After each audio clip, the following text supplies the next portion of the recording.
The House of Hot Topics is in session with Whoopi, Abby Huntsman, Joy Behar, Sunny Hostin, Meghan McCain, and Anna Navarro. Now, let's get things started.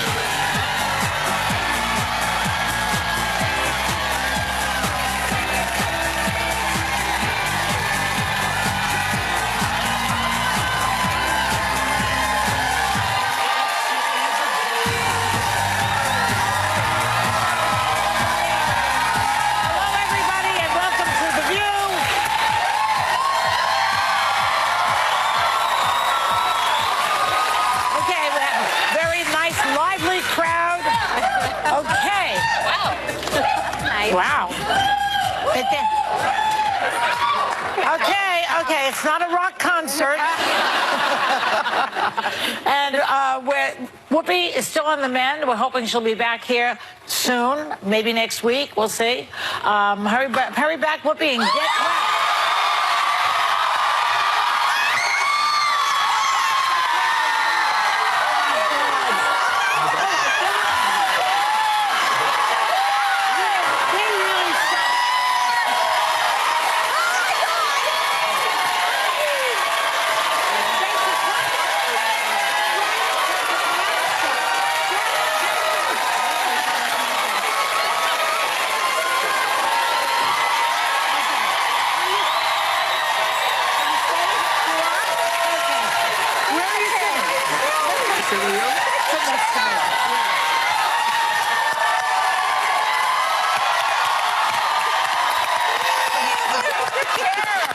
I think I have to do the show, though.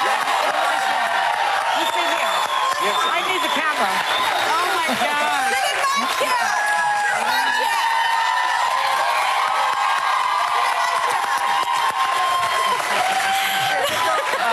Why are you standing? Sit down.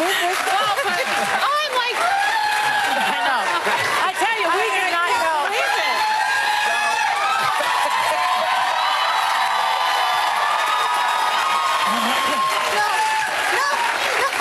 I have to tell you.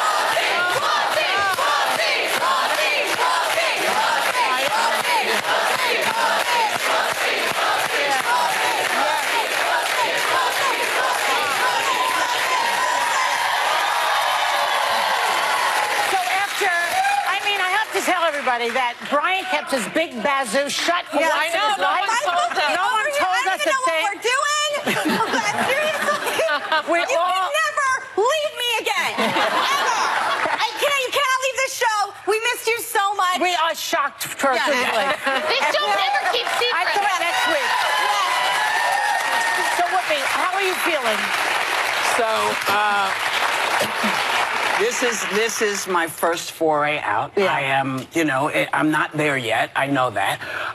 But the only way it's going to get better is if I begin. So this is my beginning. So right. I thought, yeah, right. Makeup helps.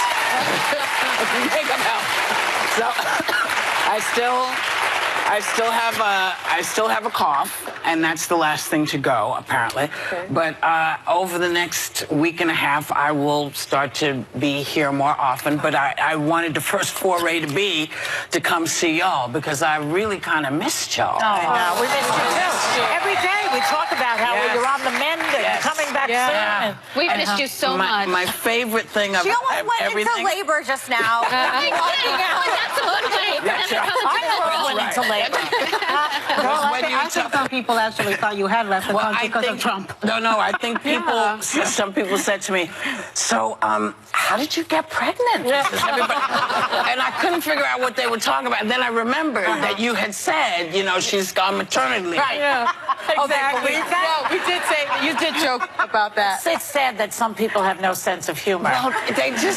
I thought it was just, I was like, no. Eggs are gone. You look great. I think you lost weight. No, I'm the only person who can go into the hospital for 3 weeks and put weight on. Did you really? Yes, Well, you're sitting, yes, I can't tell. Yeah, you can. Will you share? Can we say really, though, how scary this medical emergency was? I mean, it was very, very serious. Yeah, it was as... there's death and here's me. Yeah. That's how it was. Yeah. And so this is stuff that, really for everybody, you think you can push through because you got a little cold, you say, I'm going to just keep going. And you think because you've healed quick before that something crazy can't happen? Well, it can. At double pneumonia and sepsis. And so they had to keep... Sepsis is dangerous. Sepsis is, and double pneumonia will also kill you. Yeah. And so they had to pump a lot of stuff out of me. So, this is a cautionary tale for all of us. Right. You must really take care of yourself because there's little tiny stuff out there that will kill you that you never think of. Puffy's wife Died of this. went from pneumonia. And yes, I mean, there are When so did you know many. then? Because you were here and you When I had was a at the cough for weeks. hospital, when I went to when they took me to the hospital, and the guy said to me, "What color is that?" Talking about my face, because I was some weird color, and he touched me and said, "Oh, this is not good." He put the thing, and he's like, "Oh, 102. Yeah. That's not good." How did you know something was wrong? Because you called. I called, so I live in the middle of nowhere, where I really like, and no one was home. And so I called my work partner, Tom, and I said, I think I have to go to the hospital. Now, he's in New York. He was here. And he was like, what? I said, yeah, I think you should call the ambulance for me. He said, I'm in New York right now. I was like, yeah. And so he called the ambulance, and then we called Karen, and then my granddaughter came, and all kinds of stuff. And Karen is Karen is makeup. Wait, okay, you gotta tell the story about Karen. So Karen is called, and she literally leaps out of bed. Now, Karen is always Karen. Yeah. Done. Okay? Karen. She's a glamorous makeup artist. I tell you that she leapt out of the bed because she was asleep. She leapt out of the bed, got in the car. I don't even know what she had on. She came to my house. They get me to the hospital. The doctors are trying to get blood out of me. They're doing all kind of stuff, and I hear,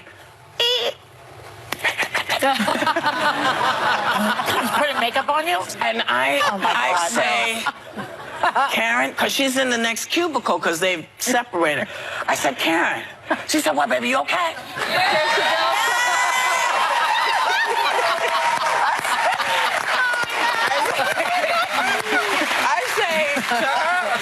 I say, are you putting on your makeup and lashes? She said, yes, baby, because... No, she said, no, because, I got a donut on my car, and if the police stop me, I got to look good. I mean, it was a lot. That's funny. Can you share what the doctor said about your X-ray? Which one? The X-ray that he had never seen that before on. Yeah. So when you look at an X-ray, you see your lungs and stuff. And on the one he looked at, there was a really good-looking lung and really clear, like I'm a lung. And then there was like this other thing where you should be able to see the diaphragm. There's nothing but white. Which meant there was stuff in there. Wow. So this was like really bad. Was that the scariest moment when looking back? Was that No, the point? scariest moment was hearing my doctor say to me, you do realize how close to death you were. Yeah. That was like, no, actually, I hadn't thought of it. Yeah. He said, well, you need to think of it. Yeah. You need to be really clear about Well, you what were this coughing. is. Even when November. From November, she had been coughing and What's your coughing. prognosis right now? Prognosis is I'm not supposed to be here, but I got permission. What are you supposed to be doing? Stay in bed? No, not in bed. You need to just be upright and not be around a whole bunch of folks. Right. Because you're... Oh, good. Hello. Great. Shall we empty the house? No, because you're suddenly now, my immune system is compromised. Yeah. So I'm supposed to just Ease back. ease back in, and I will. So you're going to come in next week at all, do you think? Yes, I'm going to probably try to come in Monday. So tell me this: did folks recognize you when you were at the hospital? So no. was kind of off to the Here's the crazy thing. So people come and they're visiting, Bye, Karen. and one of the women that comes into the room recognizes this one, but she's not sure Yeah. Were you? It was and me. it was these two. I was like, And she's like, We all went to visit you. They want yes, you to know that. everybody, everybody went to visit, but on this day that she's talking about, this woman comes in and she's, doing stuff in the room, and she says, you look like that lady from The View. Yeah. This one says, I hate that show. I don't watch that show. Those women talk too much. And she looks over and says, you look familiar too. She said, I don't know. I'm just me. I'm just me. Yeah. I'm just a chicken farm. And she and Candy is there. Our other EP. Our EP. The EP, and she starts to sort of shoot this little video of the woman saying, I like to watch that. She said, I love that little Meghan McCain. I love all the ladies. They're very nice. They're smart. Sometimes they get a little loud. This one, yeah, but they're too loud for me. It's too much for me. And the woman goes on and on and on. Wait, and who did you say you were? I said I was Whoopi's cousin or something. Did she believe him? Yes. Oh, she did. 3 weeks. you finally told her in the end. Yeah. No, I didn't see her again. Oh, Surprise! It was and I want to thank everybody. I want to thank TMZ for not trying to find me in the hospital. Yeah. I'm thrilled that everybody kept the secret that I was in and that it was as bad as it was. You guys were great. They all came to see me at different times, and it was a little hard. It was kind of scary and scary for everybody, but I'm here, and I'm here to tell you we got to make some changes in our plans. And I'm going to say this really quick because I know you got to go. Oh, got to go now. welcome back, Wait, Whoopi. final thing. We're coming Yeah. back with more from Yeah. Whoopi. You want to hold the story? Yeah, I'll hold the story. We'll be right back. We'll be right back.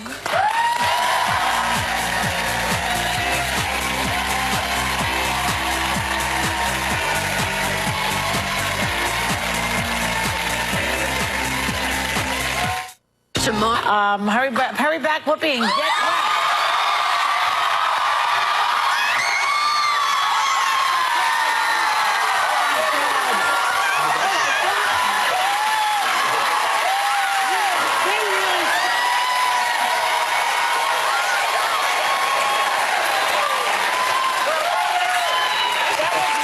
Surprising all of us. We had no idea she was coming back. Apparently, Brian can keep a secret, which I was shocked to see. Yeah. Shocking. And we're so excited to have you back. You guys look like a black and white cookie. Ebony and Ivory. That's right. So, finish the story, if you will, of what you were saying. So one of the things that I discovered, and I'm sure many people already know this, is that your insurance really doesn't do much for you.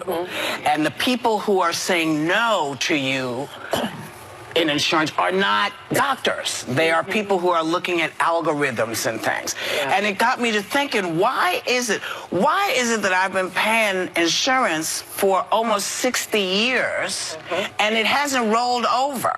You know what I mean? Who told them they could use that money when I wasn't using it?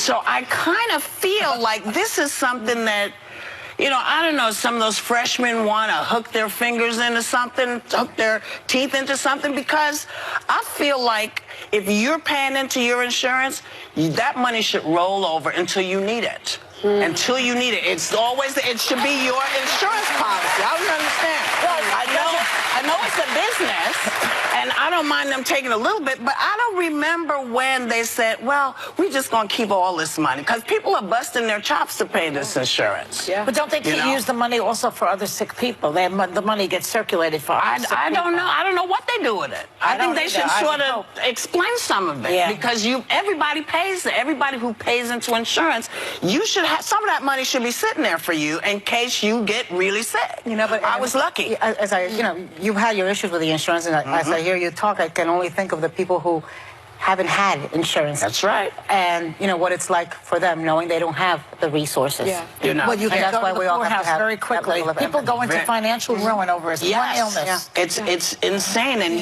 you think to yourself, well, I've been paying all this, and then I have to tell you this quick story. This lady came and she said, I'm your advocate. I said, okay. She said, because my doctor said you need this machine.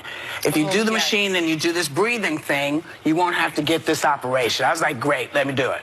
But you have to stay in the hospital because the machine is only here, but we'll try to get it to your house.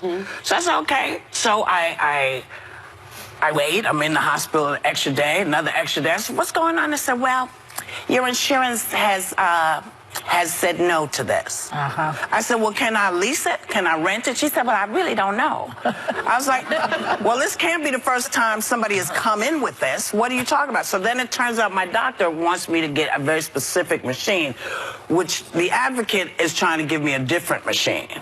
Okay? She's trying to get me something different. So I say, listen, I have to advocate for myself because clearly you are taking your cue from somebody who doesn't know what the doctor is telling me to do. Why would he lie? It's not like he's making money on it. Yeah. So if the doctor says this is what you need, I feel like you should listen to the doctor. Yes. The insurance people should listen to the doctor. They're not there to spend your money. They're there to cure the people who are ill. These are things that we have the power to take care of. This is us. Yeah. This is us. So this is my new Mission. I want my money. Yeah. Tell me where you're putting my money. If you're putting my money in places that I'm comfortable, okay, but 60 years of insurance money, and you telling me I can't get this machine? Bitch, I can buy the machine. You know? You could have bought the machine. But, you know what I mean? But if people need it and the doctor says you need it, I think doctors should not be on insurance boards. Right. That's, to me, is a conflict of interest. Doctors don't belong on insurance boards because doctors' job is to do no harm. When insurance denies your child or your mother or your aunt something, they are doing harm. Y'all have to be the advocate for yourself. Okay, that's all I'm saying. By the way, how's the cat doing? I thought about him a lot through this process. Oliver, your cat. I will send you all privately a picture that I took of how Oliver dealt with the fact. Hey, I came home, I was sitting in a chair, he's looking at me, I'm looking at him, I'm petting him, and there's like a little cat fart, and I think, oh, I know that's okay. But then I look at him, and he's like this. And my mind is saying, well, why is he hunching? He doesn't usually hunch unless he's about to, oh no! He pooped in my lap. Oh, no. Ew. That's a welcome home. Angry. That's his way of saying I love home. So, do you all mind if I wrap up my time with you? I just want to come and see you. You welcome home. You are the first lady of The View. And we miss you Thank you. deeply. And I am so happy you are okay. We and back. all are very happy to have you back. Yes. We are all the first ladies. Thank you. Well, your hair is damn good. You look great. And also, next week when you come back, Yes. let me say this, there's a lasagna waiting for you. Yes. We'll be right back.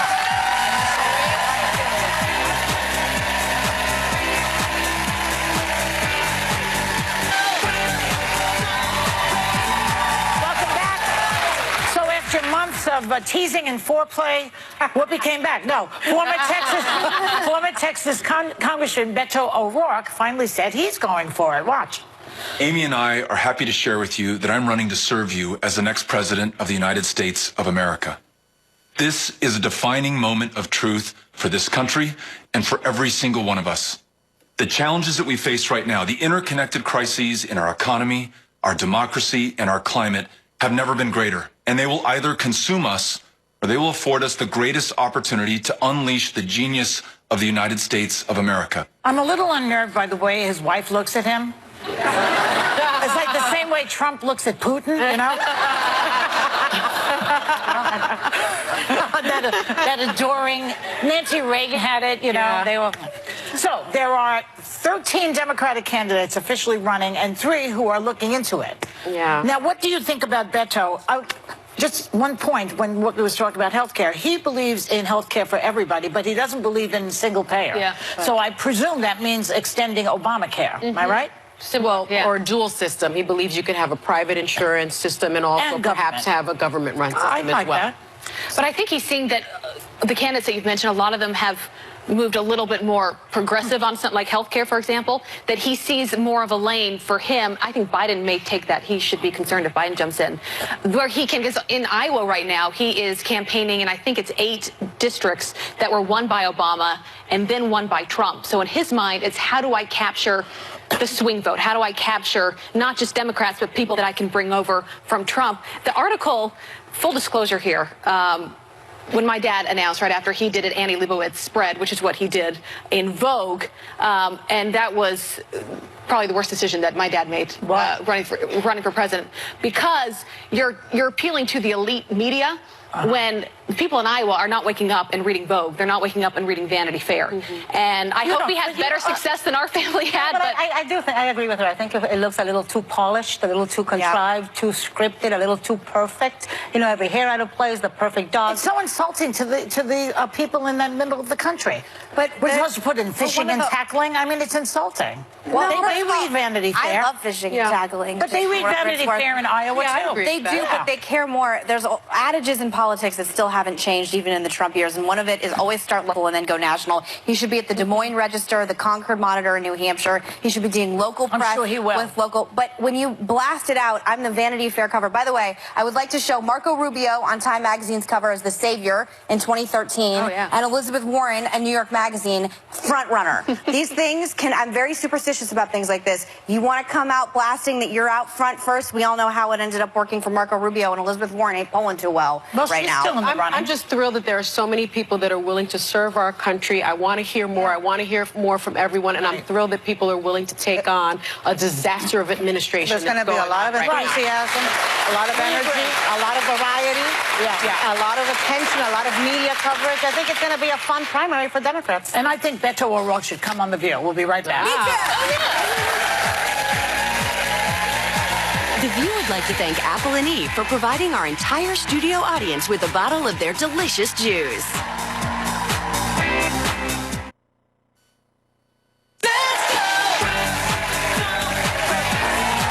Welcome back. So apparently, before we go to a topic, I just want to say that Trump, good for you for taking my advice about grounding those planes, because he did that. I know you watch the show, so don't pretend you don't. Exactly.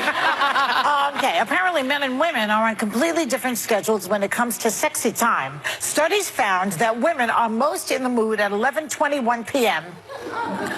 Exactly. For men, they want to do it at 7:54 a.m. To me, this is a good case for same-sex marriage, frankly. That's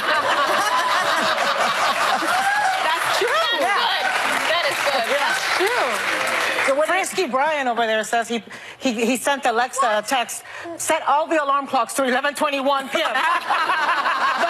but what's your problem? Well, my real question is, how does daylight savings time figure in?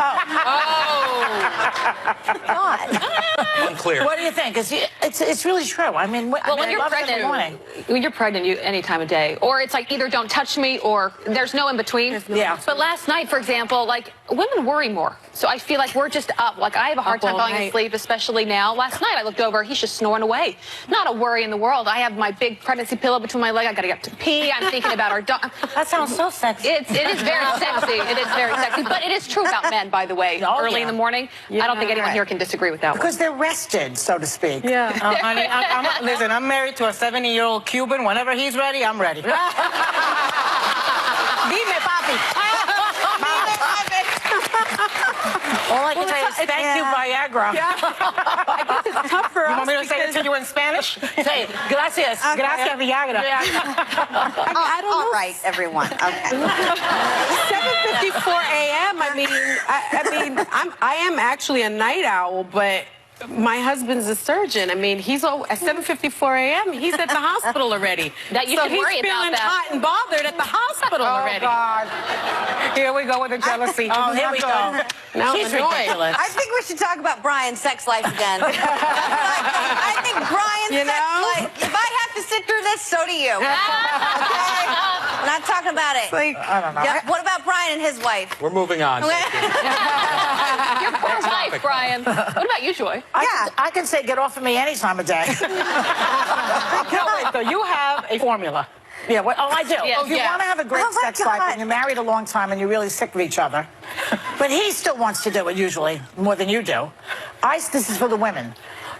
Totally empty stomach, martini in the afternoon at a hotel or a motel, even sleazier. Yeah. Because and don't eat. No eating. I asked so it goes why straight no to the blood. food. No food because you want that booze to go right to your head and Sounds other like a places. So it sounds to me like you've hit upon a new diet. Yeah. It's intermittent fasting sex. Well, because we're not always in the mood when they are. We just said this will put you in the zone. I also asked why the hotel. Well, you want to go to a new place. It's the same old bedroom. You get sick of it. Joy, you've lost 8.5 pounds in the last I have, yes. How many martinis? How many martinis have you been drinking, I'm just telling you, look, this is a year of experience. I've been through 2 husbands, a few boyfriends. This is what it is, okay? We'll be right back. Just listen to me. Hi, I'm Lady Bryant here for my new show, Shrill, but who cares about that? Welcome back, Whoopi! Woo! Yeah. We're doing karaoke later. Pay and this will be over. She's funny. Please welcome Aidy Bryant.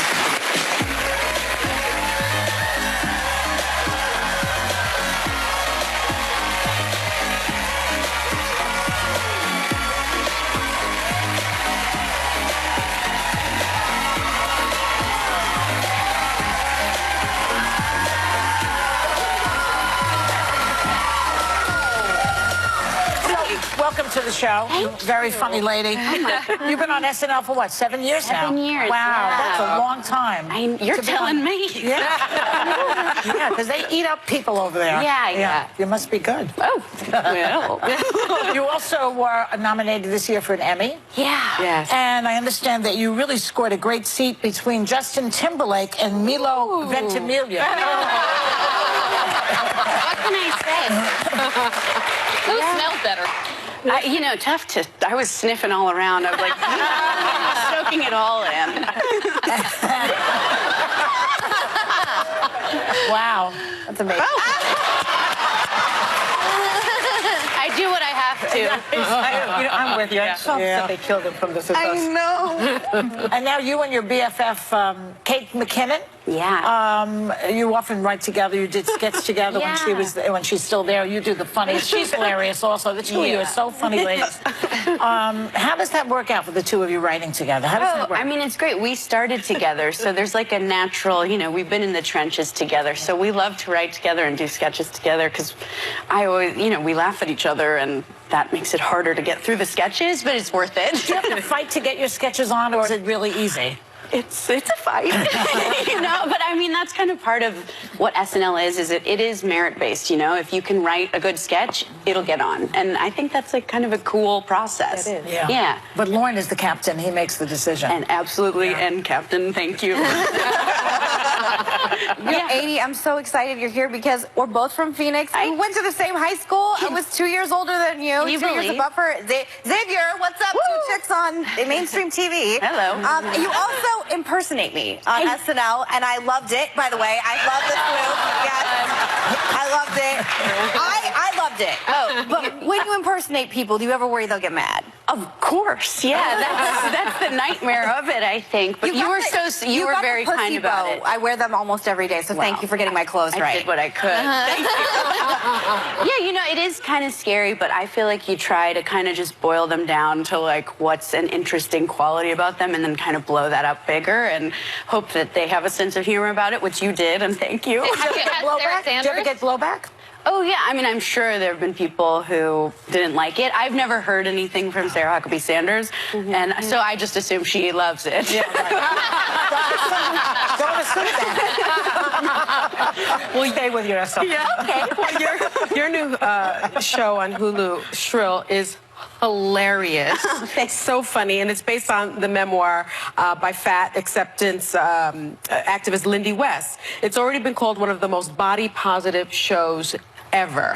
Tell our audience about it. Yeah, I mean, so it's based on this book by Lindy West, and her essays oftentimes are dealing with the topic of how often women get sidelined with obsessing over their bodies and hating themselves, essentially, and that, you know, we've all been taught for a long time that there's sort of one way to be, and if you're not that, then you're not worthy of a life that's full of things, and that you can't start your life until you're thin. That's the idea. And so Lindy, and what this book is about, is really getting to the point where you're like, I don't want to do that anymore. And I want to stop putting all my time and money and energy into trying to make my thighs smaller and instead trying to go after my dreams. And that's what the show's about. Yeah. Well, thank you. Yeah.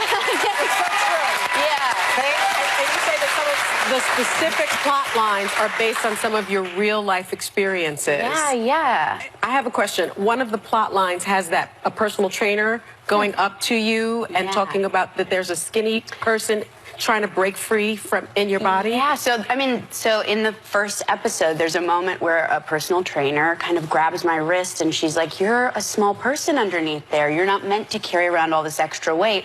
And that's something someone really said to me, and I think she was well-intentioned. I think she thought she was helping me, but that kind of tossed-off comment can be so hurtful. Yeah. And at least for me, I think for most of my life, I just sort of was like, thank you, yes. And I think part of what the show is about is trying to stop that sort of cycle and just feeling like, okay, I can stand up for myself and I can say that doesn't make me feel okay. Let me give you a suggestion for you tell that personal trainer. Ooh. There's a fat person dying to come out of you. And she's starving. She's looking to have a little fun. But listen, you in this new show, you talk about you've struggled with your weight your entire life. You know, I can relate. Sure. And you talk about reclaiming the word fat. Yeah, I mean, I think there's a lot of ways to think about it, but I know for myself, I spent most of my life living in fear that someone would call me fat, and so afraid of that label. And I think part of what Lindy's book really did for me was kind of reframe that and look at it as it's a descriptor, you know, and not a slur. And that it's true, I'm fat. But I'm also smart and creative and funny and a good writer and I'm talented. You're also very sexy, and you own it in this show, and you show a lot of your body. Yeah. I'm so impressed with that. Oh, What did your parents think about that? And wow, yeah. I mean, my parents, I think they're incredibly proud of me, and they know that I've sort of pushed myself in this series, but there are sex scenes. There are, And, But you look good in it. Thank you. You do. I was like, what's the big Yeah, I mean, the first thing they said was like, do you have to make the noises? And I was like, yeah. Silence would be worse. Silence would be worse, or someone dubbing in to make noises for me would also be bad. So, yeah, but they're really proud. Yeah. Another issue that you tackle is online trolls, online bullying. You actually quit Twitter, which I'm so impressed by that, too. How has cyberbullying affected you in real life? Yeah, I mean, I think I sort of lived a quiet life on Twitter and was fine, and then I started playing Sarah Huckabee Sanders, and suddenly I was in this lightning storm, and I would get 50% of trolls saying, you know, you're a fat, ugly pig who shouldn't play this strong, independent woman, and half of them saying, you're too beautiful to play that fat, ugly, lying pig. And ultimately, I think it reduced both of us to our appearance, which is revolting and not okay. And I just started to feel like, why have this channel to receive these messages, you know? And if this is going to be a toxic place, I don't need to be in there. Good girl. Thank you. And I bet you a lot of them are